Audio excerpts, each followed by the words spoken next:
हर हर महादेव, जय महाकाल। कैसे हैं सब लोग। आज का जो ये वीडियो है आप सभी लोगों के लिए बहुत ही ज्यादा खास होने वाला है।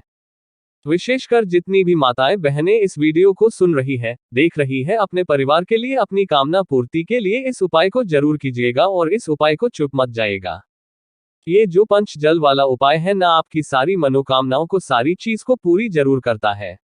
अगर आपकी कोई मनोकामना, कोई विश, आपके घर की कोई सुख समृद्धि नहीं मिल पा रही है, मनोकामना पूरी नहीं हो पा रही है ना, तो पंचजल वाला उपाय कार्तिक मास के महीने में जरूर करना, इस दिन करना है।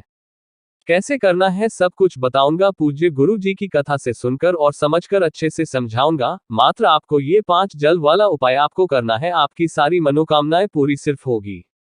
इस पूरे वीडियो के अंदर हम लोग 3 महाउपायों के बारे में बात करेंगे जो आपकी अलग अलग मनोकामना पूर्ति की। ये सबसे पहले अपन बात कर लेते हैं पहले वाले उपाय की। अगर आपकी कोई निर्दय की बात है, कोई मनोकामना है, कोई विषय आप काफी समय से उपाय करते हुए आ रहे हो, आपने सोमवार को शिवरात्रि तो नहीं कर ली, सब कुछ करके देख लिया, लेकिन आपकी सारे उपाय करने के बाद भी मनोकामना पूरी नहीं हुई है, तो आपको एक छोटा सा उपाय करना है। ये उपाय आपकी जो भी मनोकामना होगी, ये मात्र और मात्र कार्तिक मास के महीने में ही किया जाता है। विशेष आपकी जो भी कामना है, सपोर्ट इसके लिए आपको चाहिए होगी।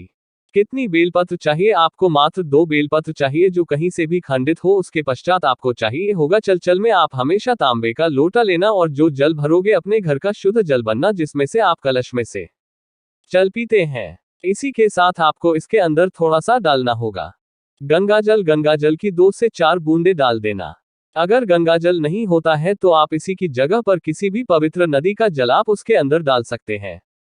पवित्र नदी यमुना होगी, जो भी पवित्र नदी है, काजल आप डाल सकते हैं। ठीक है, ये 2 चीजें आपको भी तो बेलपत्र 1 लूटा, इसी को लेकर के आपको पहुंच जाना है प्रदोष काल में देवाधिदेव महादेव जी के मंदिर शिवलिंग की। सुनना, उत्तर दिशा नॉर्थ डायरेक्शन की तरफ मुंह करके खड़े हो जाना। इससे पहले आपको जो भी पूजा अर्चना करनी है ना, वो आप कर लेना, क्योंकि बाइक के बाद में आप पूजा अर्चना मत करना, उपाय से पहले कर लेना। वो कर लिया। अब उसके पश्चात आपके पास जो 2 बैग पत्री है, अब समझना उसमें एक आपको सबसे पहले लेनी है और उसे आपको शिवलिंग की जो जलाधारी है वहां पर आपको समर्पित करनी है। कुछ इस तरीके से जो रहेंगी ना, वो जलाधारी से नीचे की तरफ लगती हुई रहेंगी। बड़ी वाली बात थी, शिवलिंग की तरफ रहेंगी। और एक चीज और, जो भी आप बेलपत्री लेंगे ना, उसे इस तरीके से लेना कि उसके बीच की ये जो डंडी होना, ये भी जरूर होनी चाहिए। काफी सारी बेलपत्र क्या होती है ना, उसकी बीच वाली पत्नी यहीं से जा करके और ऐसे करके चिपकी हुई रहती है, ऐसे करके रहती है। आपको ऐसी बेलपत्र नहीं चाहिए। कौन सी चाहिए? जिससे जगह पर ये वाली भी आपको साफ साफ दिखाई दे रही है। आपको लेना है दोनों। ठीक है, यहीं से उठा करके जो पहली पत्र है वो तो आप यहां पर समर्पित कर देना। जो दूसरी बेलपत्र है, उस दूसरी बेलपत्र को माता रानी के हस्त कमल से, ये जो चादर शिवलिंग जुड़ा हुआ रहता है, यहां से डच करवा करके शिवलिंग के ऊपर करना है। लेकिन यहां पर समर्पित करने का एक तरीका है। इस तरीके से डंडी रहेंगी आपसे दिशा में, बड़ी वाली पत्नी का बुक रहेगा आपकी तरफ, इधर की तरफ खड़े हुए। किधर रहेगा? नीचे की तरह। बस ये 2 बेलपत्र या आपको इस तरीके से समर्पित करनी है। उसके पश्चात आपको अपने दोनों हाथों में इस लोटे को लेना है, जिसके अंदर आपने किसी भी पवित्र नदी या गंगा जल का जल मिलाया हुआ है। ठीक है, दोनों हाथों में लेना। अपना नाम और गोत्र बोल करके, अपनी मनोकामना के करके, आपको सबसे पहले जो जल है वो जलाधारी वाली बेलपत्र पर समर्पित करना है। कैसे करना है? यहाँ पर आपको 5 बार उसी में थोड़ा सा जल समर्पित करना होगा। ओ, जैसे एक बार ओम बोलोगे, थोड़ा सा चल संपत्ति करेंगे, फिर ओम बोलेंगे, थोड़ा सा कल समर्पित करेंगे। ऐसे 5 बार जल आपको यहाँ पर समर्पित करना है। और उसी तरीके से आपको 5 बार जल इस वाली बेलपत्र पर ओम मंत्र का या ओम नमः शिवाय मंत्र का स्मरण करते हुए 5 बार आपको छोड़ना है। 5 बार कहाँ पर? जलाधारी पर। और 5वीं बार उसी लोटे में से आपको कहाँ पर छोड़ना है? शिवलिंग वाली बेलपत्र के ऊपर है। उसके पश्चात आपको अपना दाहिना हाथ शिवालय वाली जो शिवलिंग के ऊपर वाली है उसके ऊपर अपनी लगानी है। लगा करके अपनी कामना के करके देवाधिदेव महादेव जी से करके अपने घर की तरफ चले आ जाना है। जब आप अपने घर की तरफ जाए, एक बार पलट करके शिवलिंग को जरूर मुस्कुरा करके देखे, मेरा बाबा इतने में ही आपकी मुराद पूरी कर देगा।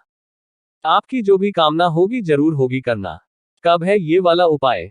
जी ने जो भी विशेष स्थिति बताए, या तो आप किसी भी कार्तिक मास के सोमवार के दिन कर लीजिए, या फिर आपसे एकादशी के दिन कर लीजिए। एकादशी भी नहीं होती है, निकल जाती है, नहीं कर पाते हो तो प्रदोष का दिन महादेव जी का सबसे बड़ा दिन होता है, और अगर वो भी निकल जाए तो कार्तिक मास की शिवरात्रि के दिन तो इसको फूल ही मत जाइएगा। कार्तिक मास के महीने में ही आपकी जो भी कामना होगी। पूजा गुरु जी ने बहुत जोर करके बताया था, कार्तिक मास के महीने में इस माइक्रो जरूर करना। बात करते हैं दूसरा वाला जो उपाय है, ये किन लोगों के लिए है कि अगर आपके घर में धन संपदा की बहुत ज्यादा कमी है, सृजित व्यापार अगर करते हो तो व्यापार अच्छे से नहीं चल रहा है, जिसकी वजह से धन नहीं आ रहा, या फिर आपके पास ऊपर कोई कर्जा बढ़ गया है, कोई लोन बढ़ गया है तो वो चुकता नहीं हो रहा है। यानी कि अगर आपके घर में धन की और संपदा की कमी है तो कार्तिक मास का सबसे अद्भुत और अचूक उपाय, जिससे आप किसी भी सोमवार के दिन कर लेना हो, या फिर प्रदोष के दिन, या फिर एकादशी के दिन, या शिवरात्रि है ना, ये 4 तिथि बताए है गुरुदेव जी ने जिसे दिन आपको ये वाला उपाय करना है।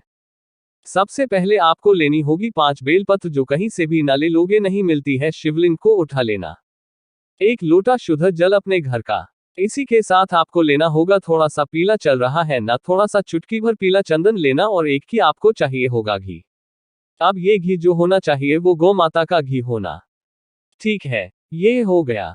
आपने जो 5 प्रक्रिया नहीं है, उन्हीं 5 पत्तियों में से 4 को एक तरफ रखना और 1 बेलपत्र को एक तरफ रखना। जो 4 बेलपत्र है, इन सभी पर आपको लगाना होगा पीला चंदन। कैसे लगाओगे? जैसे ये बेलपत्र है ना, इसकी इस वाली पत्नी पर पीला चंदन, इस वाली पत्नी पर पीला चंदन, इस वाली पत्नी पर पीला चंदन, ऐसे ही चारों के लिए पत्र की तीनों पटरियों पर पीला चंदन लगा लेना। और जो एक बेलपत्र है उसके ऊपर आपको घी लगाना है, तीनों पत्नियों।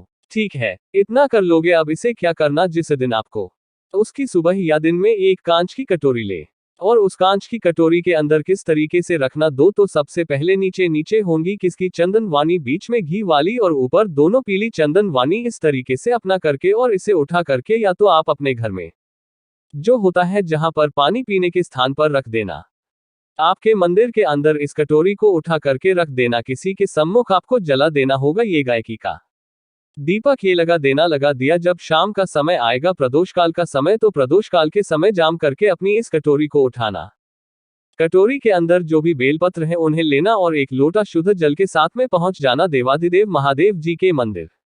शिवलिंग के बाद उत्तर दिशा की तरफ करके खड़े हो जाना। अर्चना करनी है, कर लेना। 1 लोटा शुद्ध जल सबसे पहले देवाधिदेव महादेव जी के मंदिर में चढ़ा, शिवलिंग के ऊपर गिर महादेव जी के नाम से, कुंदनकेश्वर महादेव के नाम, महादेव जी के नाम से समझ। उसके पश्चात 5 बेलपत्रों को ऐसा का ऐसा ही उठा करके कहां पर शिवलिंग पर आपको समर्पित करना होगा। सभी की रहेगी जलाधारी की तरफ, बड़ी वाली पत्नी का कुक रहेगा आपकी तरफ, जिधर आपने घी और चंदा लगाया है। कौन रहेगा? जी। किसी के पास कुंडेश्वर महादेव जी का नाम का स्मरण करते हुए अपनी मनोकामना जो आपकी धन संपदा की है वो करते हुए घर की तरफ वापस चले जाते हैं। हम पूज्य गुरुजी ने कहा है इस वाले उपाय को करने का जो है, या तो आप 5 सोमवार कर लो, लगातार 5 कर लो, 5 शिवरात्रि कर लो, या 5 एकादशी कर लो। जिसका नियम बना रहे हो उसका नियम बनाना, और आप 1 से 2 सोमवार, 1 से 2 अगर आप इस उपाय को करेंगे ना, मेरा बाबा उसी के अंदर कृपया बताना चालू करनी है। पूज्य गुरुजी का बहुत अद्भुत और अचूक उपाय। जिया बात कर लेते हैं तीसरे वाले उपाय थी, लेकिन तीसरे वाले उपाय में अगर आपके घर में फल, आपके बच्चों में, आपके पति में इस चीज की कमी है, आप चाहते हो कल भी हो, बुद्धि भी हो, शारीरिक के अंदर ताकत भी हो, तो आपको ये छोटा सा करना है। क्या करना है? किसी भी दिन किस वाले उपाय को कार्तिक मास की किसी भी दिन आप कर सकते हैं, तो ध्यान से सुनिएगा। मात्र 1 पत्र लेना, 1 नहीं उठा लेना चल। उसका नजदीकी से आप अपने घर में जल मीथेन। दिक्कत है जहां जादू कहां पर मिलने वाली थी, वो महावीर जी के मंदिर शिवलिंग की बात। सबसे पहले आपको दर्शन होंगे नंदी बाबा के, सेना बाबा के दर्शन करने के लिए आप जैसे ही वहां पर जाएंगे, जल्दी पापा तो जो उठा वाला पेड़ है, इस फूटे वाले पेड़ से आपको 1 पत्र जो आप लेकर के गई हो, रेल पत्र को समर्पित करना है नीलेश्वर महादेव के नाम से, है ना। फिर इसी वाली तेल पत्र को उठाकर के नंदी भगवान के मस्तक पर आपको इस तरीके से टच करवा देना है। टच करवा देने के पश्चात आपको यही वाली पत्र शिवलिंग के पास ले करके जानी है। शिवालय से शिवलिंग से टच करवा करके यहां पर रख करके 1 लोटा शुद्ध जल देवाधिदेव महादेव जी के ऊपर ओम नमः शिवाय, श्री शिवा नमस्ते स्मरण करते हुए अपनी कामना करनी है। और अपनी कामना करने के पश्चात इस वाली बेलपत्र को महादेव जी से आज्ञा लेकर इसे आपकी घोषणा के रूप में ले रहा हूं, कर पा बरसाए बल होती है कि हमें जरूरत है क्या मेरे बच्चे को या फिर आपके पति को या फिर आपके बेटे को जिसको भी है नाकाम ना करना इस पत्र को उठा करके। उस व्यक्ति को इस चीज की जरूरत है, उसे खिला देना। जो व्यक्ति हफ्ते में एक बार इस माइक्रो करना कर देता है ना, उसकी बात में कभी भी बल बुद्धि की कमी नहीं होती है। जिस तरीके से ठंडी बाबा हमें एक पल की बात होती है वही वाला बलून की बचाव में तोड़ने लगता है। पूज्य गुरुजी के ये सभी 5 बहुत ही ज्यादा खास और विशेष जरूर कीजिएगा। वीडियो अगर पसंद आया हो तो लाइक जरूर करना, साथ ही साथ चैनल को सब्सक्राइब जरूर कीजिएगा। मैं आपसे